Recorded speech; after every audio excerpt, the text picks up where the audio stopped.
Welcome to United central. നമ്മളിപ്പോൾ യുണൈറ്റഡുമായി ബന്ധപ്പെട്ട് നിൽക്കുന്ന പ്രധാനപ്പെട്ട വാർത്തകളെ കുറിച്ചൊക്കെയാണ് ഡിസ്കസ് ചെയ്യുന്നത്. ഇപ്പോൾ കഴിഞ്ഞ ദിവസം നമ്മൾ റേഞ്ചേഴ്സായിട്ടൊരു മത്സരം ഉണ്ടായിരുന്നു. ആ മത്സരത്തിൽ നമ്മൾ 2 ഗോളിന് ജയിച്ചു. അത്യാവശ്യം നല്ല കളിയായിരുന്നു എന്നാണ് കണ്ടവരൊക്കെ പറയുന്നത് കേട്ടത്. കാണാനുള്ള ഭാഗ്യം ഉണ്ടായില്ല, അല്ലെങ്കിൽ കാണാനുള്ള സാഹചര്യം ഉണ്ടായില്ല എന്നുള്ളത് തന്നെയാണ്. ഇപ്പോൾ കഴിഞ്ഞ കൊല്ലമൊക്കെ യുണൈറ്റഡിൻ്റെ ആപ്പിനകത്ത് ഈ കളി കാണാമായിരുന്നു ഫ്രീ ആയിട്ട്. പക്ഷെ ഇത്തവണ ഈ കൊല്ലം തൊട്ട് അവരെന്തോ കാശൊക്കെ മേടിക്കുന്ന പരിപാടി ആക്കിയൊക്കെയാണ്.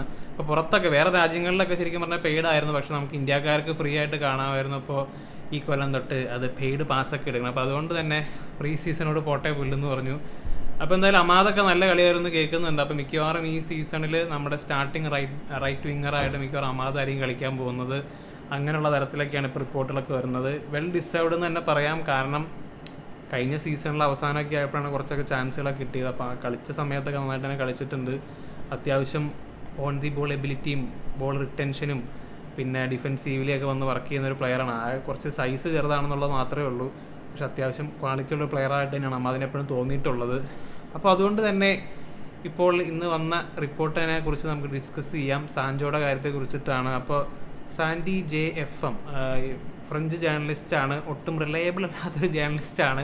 അപ്പോൾ പുള്ളിക്കാരൻ പറഞ്ഞു PSG സാൻജോയിൽ താല്പര്യമുണ്ട് എന്നുള്ള തരത്തിൽ റിപ്പോർട്ട് വന്നു. അപ്പോൾ ഇതിനൊട്ടും വിശ്വസിക്കേണ്ട. പക്ഷേ സാൻജോനെ സംബന്ധിച്ചത് മിക്കവാറും അതായിരിക്കും റൈറ്റ് മൂവ്. കാരണം യുണൈറ്റഡിൽ സാൻജോ എന്നിട്ട് പ്രത്യേകിച്ച് കാര്യമൊന്നും ഉണ്ടാകുമെന്ന് തോന്നുന്നില്ല. ഇത്രയും കാലമായിട്ട് ഇവൻ ഇവിടെ ഉണ്ട്. ഇതുവരെ നമ്മുടെ ടീമിന് ഒരു അഭിവാജ്യ ഘടകമായിട്ടൊന്നും ഇതുവരെ തോന്നിയിട്ടില്ല. അപ്പോൾ PSG പറയാം, for you my friend I give you a special price 20 million and you give a സുഗാർത്തെ. 20 million പ്ലസ് സുഗാർത്തെ എന്നുള്ള ഡീലിൽ സാൻജോനെ ഒഴിവാക്കുക. വേണമെങ്കിൽ പെല്ലിസ്ട്രീനെയും കൊടുക്കാം, ലിൻഡലോഫിനെയും കൊടുക്കാം, ആരെ വേണമെങ്കിലും എടുത്തോ എന്ന് വേണമെങ്കിൽ പറയാം. അപ്പോൾ അങ്ങനെയാണെങ്കിൽ ബുദ്ധിപരമായിട്ട് നമുക്ക് സാൻജോനെ ഒഴിവാക്കാനും പറ്റും, ഉഗാർട്ടിനെ കിട്ടുകയും ചെയ്യും.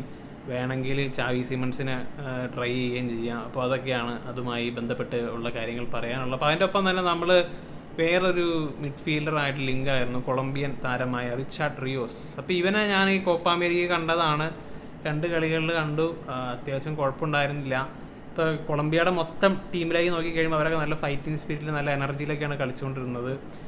അപ്പോൾ ഒരിക്കലും നമുക്ക് പ്ലേയേഴ്സിനെ ജഡ്ജ് ചെയ്യാൻ പറ്റില്ല ഇൻ്റർനാഷണൽ ടൂർണമെൻറ്റിൻ്റെ അടിസ്ഥാനത്തിൽ. എന്ന് വെച്ചാൽ പല പ്ലേയേഴ്സ് ചിലപ്പോൾ നല്ലതായിട്ടൊക്കെ തോന്നാം. അപ്പോൾ അതിനകത്ത് തന്നെ കൊളംബിയ ടീമിൽ തന്നെ കളിക്കുന്ന ജെഫേഴ്സൺ ലെറമ ക്രിസ്റ്റൽ പാലസിൽ കളിക്കുന്നതാണ്.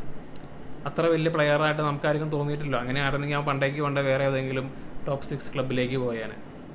അപ്പോൾ അതുകൊണ്ട് തന്നെ അതിലൊന്നും വലിയ കാര്യമില്ല. റിച്ചാർഡ് റിയോസ് പാൽമിറസിൻ്റെ പ്ലെയറാണ്, 24 വയസ്സുള്ളൂ. 17 million ഒരു തുകയായിട്ട് യുണൈറ്റഡ് പ്രിപ്പയറിംഗ് ആണ് എന്നുള്ള തരത്തിൽ ഗോള് റിപ്പോർട്ട് ചെയ്തതാണ് ബ്രസീലിൽ നിന്ന്. അത്ര റിലയബിൾ അല്ലാത്ത വാർത്തയാണ്. അപ്പോൾ അതുകൊണ്ട് തന്നെ അതിനെക്കുറിച്ച് കൂടുതൽ നോക്കുന്നില്ല. അപ്പോൾ അതിൻ്റെ ഇടയ്ക്ക് ക്രിസ്ത്യൻ ഫോക്കം എന്ന് ഇപ്പോൾ റിപ്പോർട്ട് ചെയ്ത കാര്യമാണ്, നമ്മൾ ഡിൽറ്റിന് വേണ്ടിയിട്ട് ബിഡ് വെച്ചു, അത് റിജക്റ്റ് ചെയ്തു. ബയൺ ആവശ്യപ്പെടുന്ന ആ ഒരു തുകയിലേക്ക് എത്തിയിട്ടില്ല എന്നുള്ള കാര്യമൊക്കെയാണ് ഇപ്പോൾ അതുമായി ബന്ധപ്പെട്ട് വരുന്നത്. അതിൻ്റെ ഇടയ്ക്ക് സോഫിയൻ അമ്രബാത്തിൻ്റെ കാര്യത്തിൽ ഡിസ്കഷൻ നടക്കുന്നുണ്ട് എന്ന് പറയുന്നു. അപ്പോൾ നമ്മൾ ശരിക്കും പറഞ്ഞാൽ അമ്രബാത്തിനെ കൊണ്ടുവന്നത് ലോൺ ഡീലിലായിരുന്നു. അപ്പോൾ ലോൺ ഡീലിൻ്റെ ഡീറ്റെയിൽസ് കണ്ടപ്പോഴാണ് ശരിക്കും പറഞ്ഞാൽ ഞെട്ടിപ്പോയത്. 10 million loan fees. Buy option എന്ന് പറഞ്ഞാൽ ഇങ്ങനെയായിരുന്നു, 20 million plus 5 million add ons എന്ന് പറഞ്ഞാൽ ബൈ ഓപ്ഷനാണ് നമ്മൾ വെച്ചിട്ടുണ്ടായിരുന്നത്. അപ്പോൾ ആ തുകയ്ക്ക് നമുക്ക് മേടിക്കാൻ താല്പര്യമില്ല. അപ്പോൾ അതിലും കുറഞ്ഞ നല്ല തുകയ്ക്ക് കിട്ടുവാണെങ്കിൽ മേടിക്കാമെന്നുള്ള ഐഡിയയിലാണ് ഇരിക്കുന്നത്.